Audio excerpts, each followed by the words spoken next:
And Topcoder provides like the best option in the world to solve certain types of problems. So in this past year, we did some work with NASA looking at comets flying in front of the sun, which are really hard to detect, even if you're a NASA scientist. Welcome to Business Ninjas, brought to you by WriteForMe, where you'll hear from business leaders who are out there growing their business and slaying it every day. Learn from the masters. Let's get started.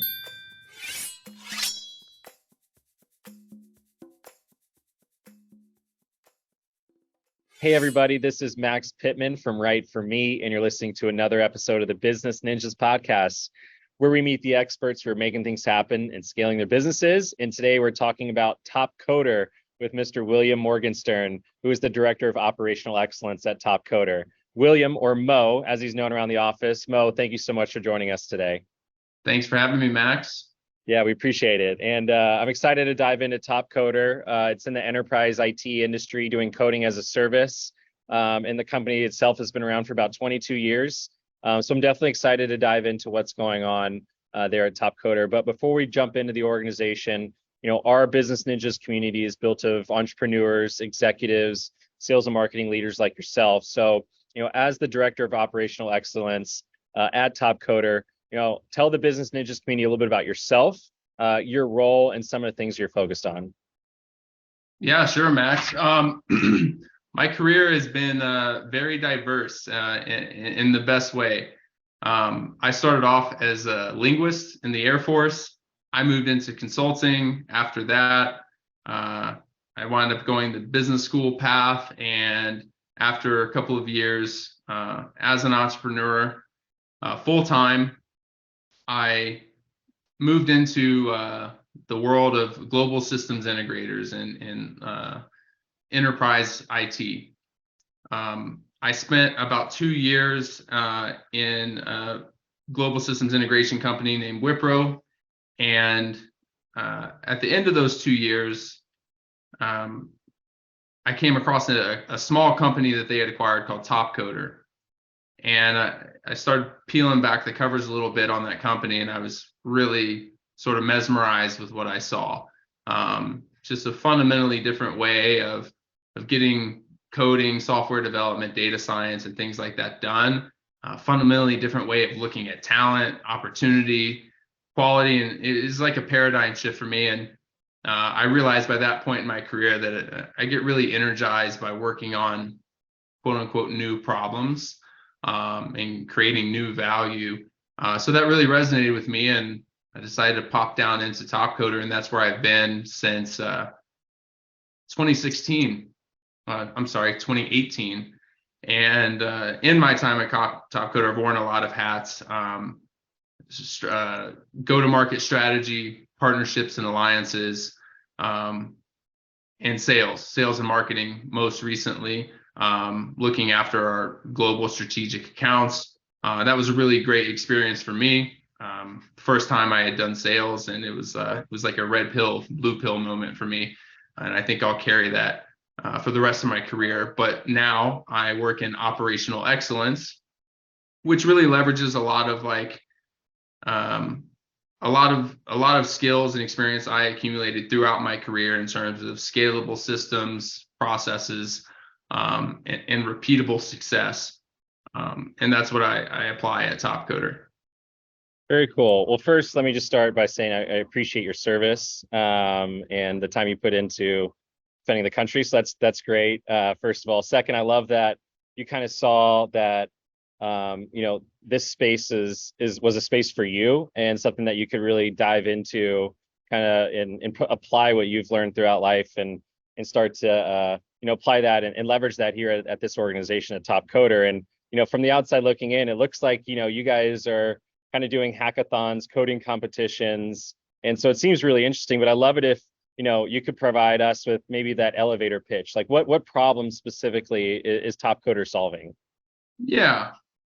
So you mentioned the hackathons, and that's interesting, and I think it resonates with the broadest group of people. But when you think about Topcoder, we're really focused on enterprise technology.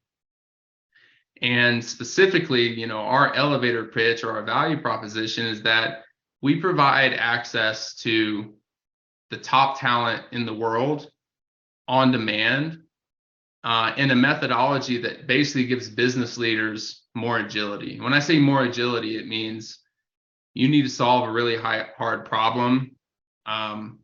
This hackathon type or competition type methodology brings multiple top, experts from across the world to bear on that problem, which just naturally drives up your quality, your speed, your accuracy. If you're building an algorithm, it drives those things up by default structurally. And it's sort of a lever that, leaders, people who are managing P&Ls or overall capabilities and roadmaps for their business, that they're able to kind of turn on and off in a much more responsive way than the alternative. Every leader's used to playing this game of, at time zero, I look in the crystal ball and I try to estimate how much manpower I need, how much money I need, what skills I need, so on and so forth. And then we all get that wake up call as soon as the race starts that, it's not steady, it's not flat, our crystal ball wasn't perfect. And then we fall into sort of a catch up in a game like that. And for enterprise leaders, that's really where Topcoder's strength shines, is we're another way to kind of smooth that curve or to be more responsive to the reality of business. Love that, right? Making teams more agile, efficient, effective, and providing talent to work on, even like, what I think about is maybe even like special projects or, new applications, right? Like, what are some of those enterprise companies you guys are partnering with? What are some of the challenges that you guys are solving for them?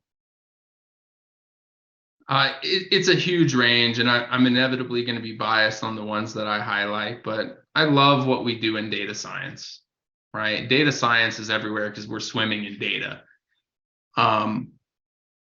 And Topcoder provides like the best option in the world to solve certain types of problems. So in this past year, we did some work with NASA looking at comets flying in front of the sun, which are really hard to detect, even if you're a NASA scientist.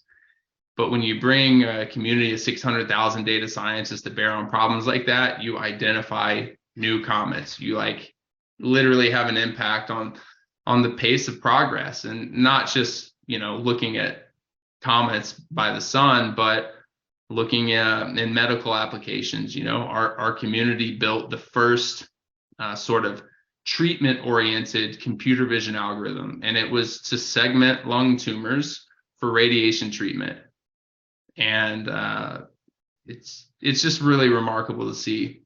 Years ago, we were doing things like improving the efficiency with which DNA could be sequenced for the purposes of R&D, right? You had any number of projects or research projects starting throughout the industry, and they all depended on sequencing some DNA to get started. And that process was incredibly burdensome, taking like sometimes as long as a day just to get started. And we had a great collaboration with Harvard at the time. And there's a case study written about it actually, where they hired a full-time data scientist to work on it for a year. And that person made some great improvements. And then we ran one of our data science challenges for 2 weeks. And we blew even that solution out of the water, right? Just exponentially faster and more efficient. And when you get to work on problems like that, it's just really, it's satisfying to know that you're not just helping that one customer.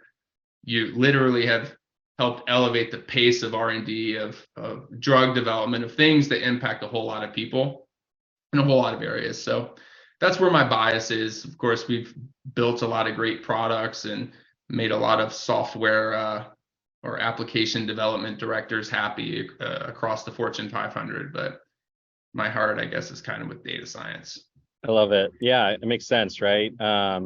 Sounds like you guys are definitely making a big impact in some of the partnerships you guys have already developed. And you mentioned, enterprise, you mentioned NASA, you mentioned genome sequencing companies and biotech. Would you say that there's a specific verticalization that you guys focus in on, or is it companies from all different industries that, again, have issues or challenges with data science? Like, you tell me, like, what is that kind of target audience? Yeah, so Topcoder started with, like, as the name sort of implies, who's the top coder? Started with like a game. You and I are both developers. How do we like credibly determine who's better? And that's where you get to the hackathons or the coding competitions and things like that. So that methodology has carried through because of the benefit, just the benefits of having competitive efforts to solve a problem in the best possible way. And it's extended to, when you ask about industries, we're really focused on functional skills, right? Software developers, data scientists, testers, designers. And that's where we really try to maintain the most proficiency. And the basic premise is that regardless of your industry, you need software. You need data to be analyzed. And so there is legitimately like some upfront work sometimes to contextualize your particular problem and, in a way that's necessary based on your industry. But the core value that we look to provide is that, those functional skills, that functional talent. Is an end goal for Topcoder potentially, right? It is building applications, right? But is also an end goal like potentially getting some of the coders that you guys have worked with hired and getting them to new jobs? Like, is that a function of the business? Yeah, I mean, that's a great question, and it's a frequent topic. I would say it's not so much the goal. Our vision is to unlock the potential of the global workforce. And there's a lot baked in there, but I would say, I mean, it's also probably the best answer to your question because there's a lot of things going on right now, right? Remote working trends, globalization, the freelance economy. There's a whole lot of trends that really come to bear, but from the beginning, Topcoder's been very focused on saying, diversity, open opportunity, a global perspective on talent, a measurable perspective on talent. That's really what we're about because you see that it works. It's not just like the right thing to do or like the flavor of the day. You see that when you recognize I can't pick the best individual person to solve this problem, and I don't always have to. I don't need to care where you live, where you went to school, how many years of experience you have. I'm able to give you an opportunity to take a shot, and you'll learn from that. Maybe you build your portfolio. Maybe you are looking for a job and you're trying to like kind of get those proof points or that experience, but also the project itself and the customer who's looking to get that done, they benefit from that as well. It doesn't cost anybody anything, and it's anyway, unlocking the potential of the global workforce. For sure. Yeah, it sounds like that's maybe even a bit of Topcoder's like secret sauce, right? But you tell me, like, why would a customer choose Topcoder, top coding talent over the competition in the marketplace? Well, there's a lot of different contexts that question can come to bear, but it's agility, right? Like, you don't have to choose. If you need to get work done, you can release that to talent that you couldn't otherwise access, right? If we're talking about hiring a vendor or a traditional staffing agency, right? Our community of almost 2 million members spread across the globe, they don't exist in those same talent pools that a lot of traditional work is sourced through. So you get access to new talent and a methodology that is there when you need it and is, also ramps down when you don't need it. So that on-demand kind of objective focused model has a lot of benefits. It's not just the quality and the talent that you have access to, but you're running a budget, right? You're minding your resources, your velocity and things like that. And this fits really well into those kind of higher level objectives or constraints that our customers have. Gotcha. Yeah, 2 million in talent. That's a That's a big number, right? That's no easy lift, right? You guys been doing this for over 20 years, right? So how are you, I guess, how are you guys growing? How are you getting more talent, in that pool? What does that growth look like for you guys? We've been really fortunate with community growth. And I think it started with being a game at the beginning. It was a sport. And just like any popular sport, people just kind of seek it out and they play it. And they do it voluntarily for all sorts of reasons, one of which may be money. And so for most of my time at Topcoder, we've grown by 10,000 members per month. It may have been per week, by about 10,000 members per month by word of mouth.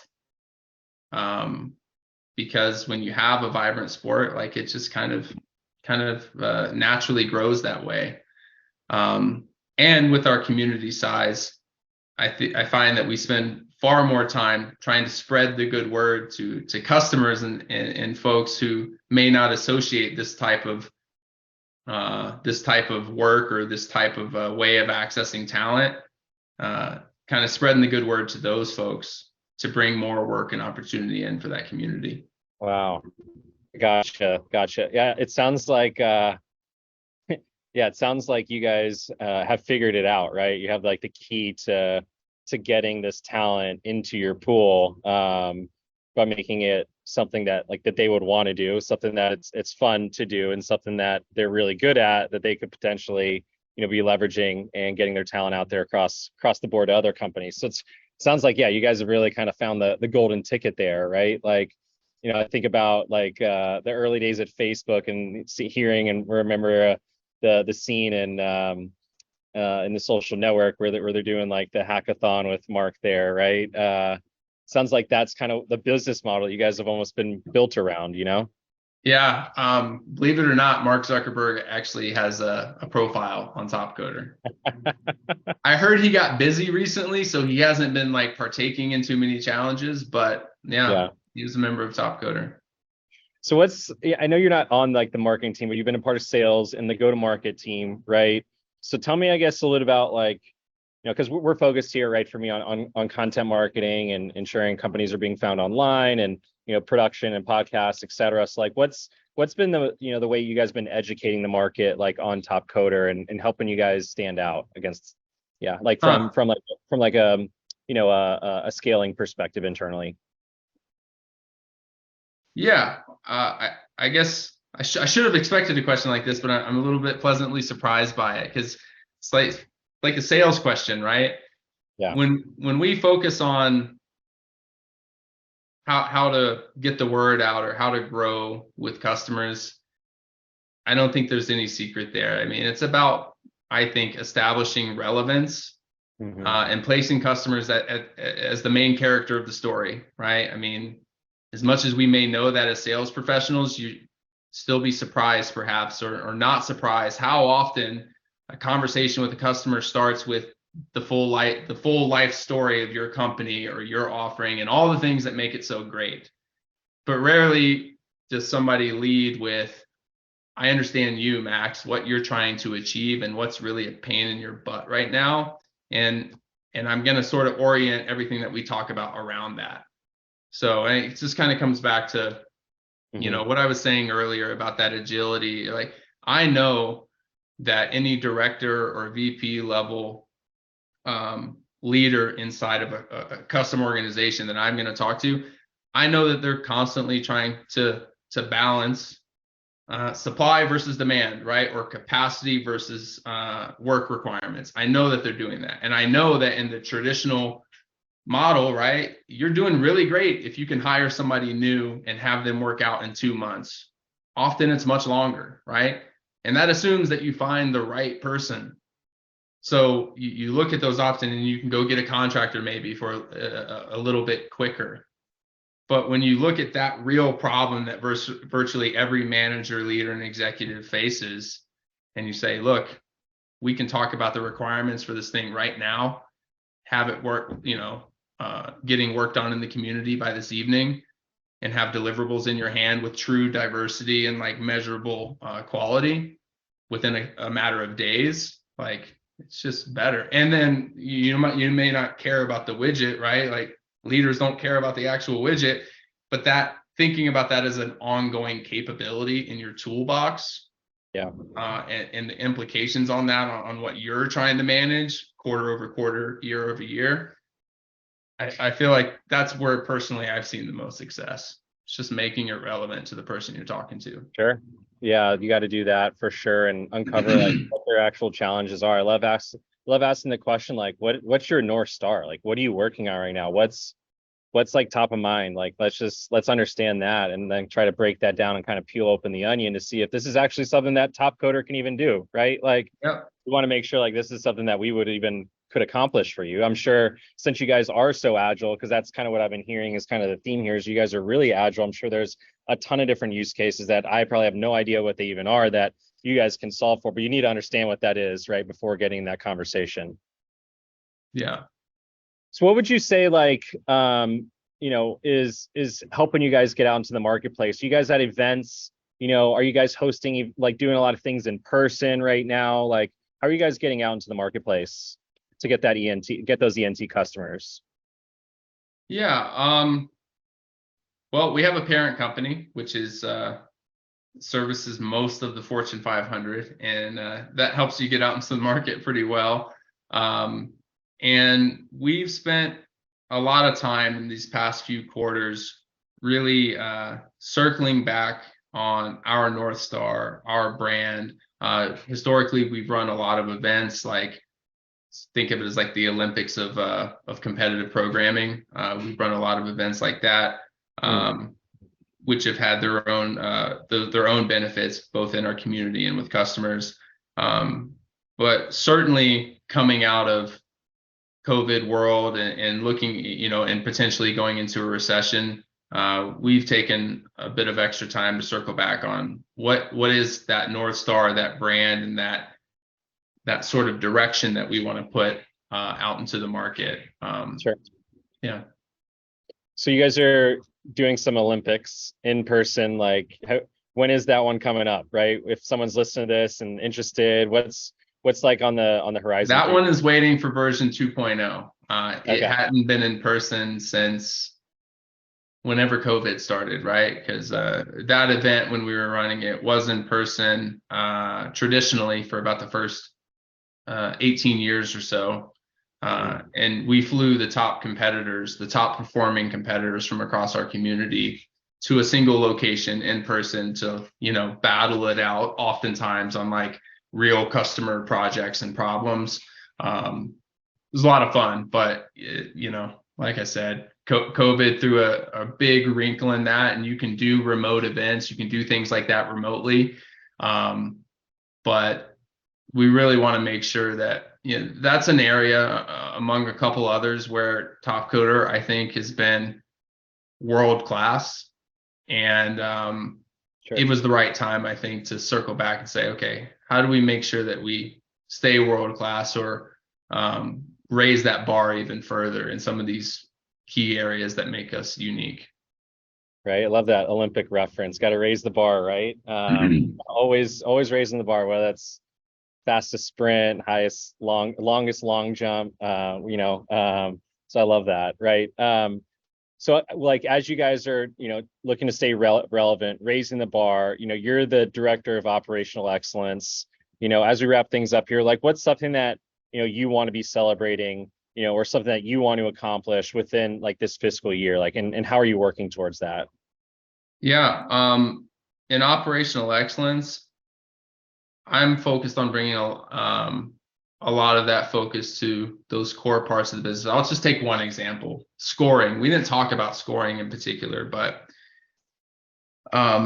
if you were to Google who's the best coder or developer in the world, you'll get a lot of results. A lot of them be marketing results because Google's Google today, but you'll run across articles like a few that I found. It says the top 14 developers in the world. And on that list, there's basically two buckets. One are people who built something that you know and love, like Linux, right? If you made Linux, you're assumed to be one of the best developers. You architected the Google search engine. You're assumed to be a great developer. The second category are like these programming prodigies, these people who are just known to be super good, even if they didn't build Linux. And for every one of those people, their Topcoder performance winds up being referenced. Like so-and-so won the Topcoder Open back in whatever year. So-and-so is the #2 or #1 ranked algorithm competitor on Topcoder. That's what I call scoring, because everybody can have a score, right? You can have a star rating, you can have any sort of like measurement you want, but when you see that level of credibility and sort of like discussion over, right? Like he scored 60 points in a basketball game. Well, it's pretty clear that that's a credible metric, right? He didn't attempt 50 layups and you said, yeah, he's the best. So we're focused on that, right? We are clearly in certain areas one of the most credible sources of like rankings and scorings for talent. And that's something we definitely want to build upon and strengthen, because there's a lot of noise out there, right? A lot of noise. And we have the ability, and we've demonstrated that there's a more objective and a more predictively accurate and less biased way to evaluate talent. And that's very much in line with like our mission and our strengths. So that's something that we're working on. Very cool. Yeah, that makes a lot of sense why you would want to make this metric visible. Something, I mean, if I was like, oh, I'm the #1 marketer and, or I'm the, the #1 salesperson, right? We all have these kind of metrics internally that we have, but also to kind of have that on an external function to show, hey, this guy is, based on X data points, right? Like one of the best out there. So it makes sense, like in the space you guys are in, why that would be a really important thing to have. Yeah. I mean, I know I'm the #1 dad, but it seems like a lot of people argue with that, or they don't like that scoring criteria. So we're trying to do better. Facts. I love it. Well, as we wrap things up here, Mo, is there anything else like you'd want to share? Anything you think our listeners need to know about you or Topcoder? Like where can people find you? How can people get a hold of you guys? How can people join the community? I want to give you the floor. Yeah, topcoder.com is the easiest place. You can go there. You can see what we do for both sides of our platform. That awesome community we spent so much time talking about, and a little bit about what we can do for you as a customer. Love it. Yeah, we'll definitely make sure to put that in the link in the bio. And if you guys are going to be anywhere, have any upcoming webinars, anything virtual that people can attend, everything I'm assuming they can find on the website. Yep. Okay. Fantastic. Well, look, I appreciate your time, Mo. I feel like I've really enjoyed learning about what you guys are doing at Topcoder. You guys are a recognizable name. You guys have a really interesting business model too. And what you guys have built thus far has been really impressive, to be honest. And I appreciate you taking time to give me an opportunity to get to know you a little bit and what you guys have going on at Topcoder. I feel like I really learned a lot. Thank you, Max. It was a lot of fun. Yeah, we appreciate you being here. And that wraps up another episode of the Business Ninjas podcast, everyone. I appreciate everyone listening. Enjoy the weekend, and a nice day ahead.